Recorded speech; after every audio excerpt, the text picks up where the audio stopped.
Turning to our next round, Mr. Genuis, I understand you're splitting your 5-minute slot.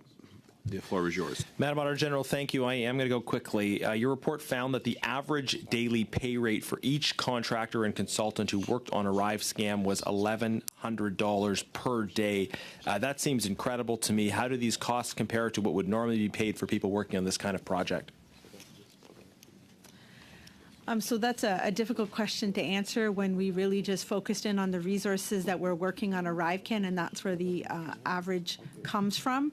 As I answered to a previous question, I would have expected that the dependency on those external resources would have reduced over time, but I also would have expected that the requirement to always ask for resources with 10 years of experience or more would have been better documented or justified.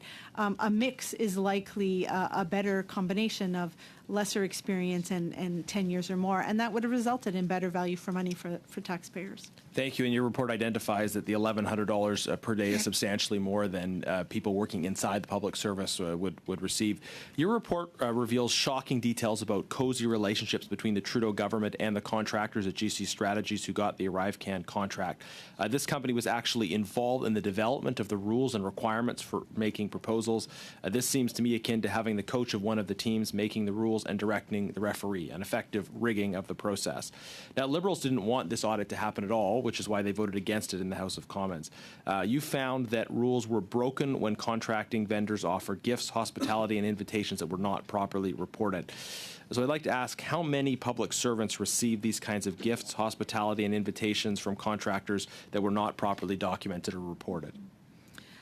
So I don't have exact figures at my hands, and I probably don't have an exhaustive list, but we did see that it was more than one contractor who invited individuals in the branch that developed ArriveCan, but we saw no documentation that any of those invitations that we saw through emails had been reported to supervisors, and that's what's concerning, is that would have helped the supervisor put in place measures to make sure that there wasn't apparent or real conflicts of interest. So roughly how many individuals, and also could you provide the committee with a list of names of those who offered and those who received these kinds of invitations?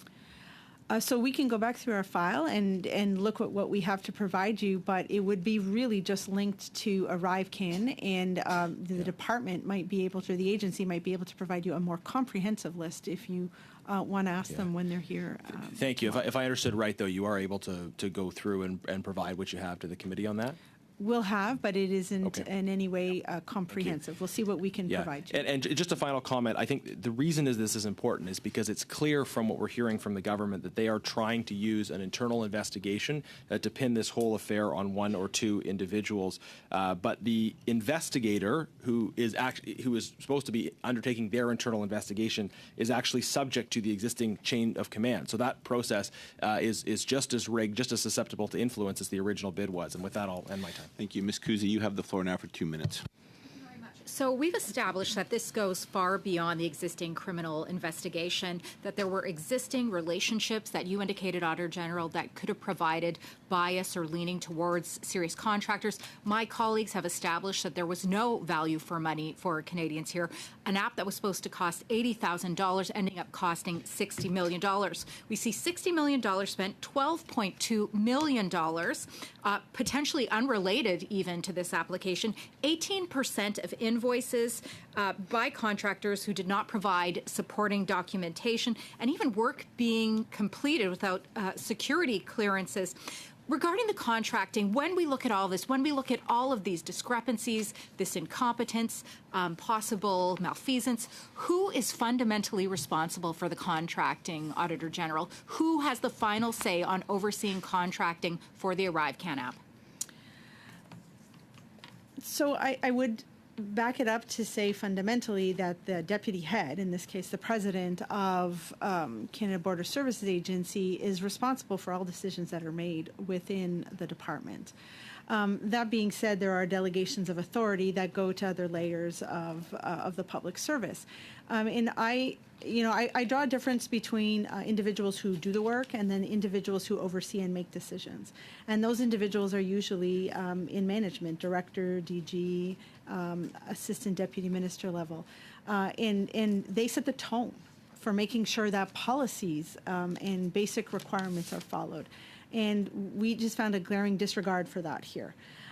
We could not find documented evidence as to who made the ultimate decision to choose a vendor or why that vendor was chosen, but we did see a contract requisition that was signed by an executive director in the department. In my view, a public servant who exercises their delegation of authority, signing on something, comes with a responsibility and accountability for that decision being made. And if they feel that they've been pressured or didn't want to make the decision, that they should have informed their supervisor or they should have documented, there are recourses that public servants can take if they feel that they shouldn't be exercising the delegation of authority that's granted to them. And thank you very Thank much. you. That is your time. Ms. Kelly, you have the floor for 5 minutes. Thank you very much, Chair, and thank you, Auditor General, for this for the important work that you've done. Now, you've suggested that the value for money was not achieved.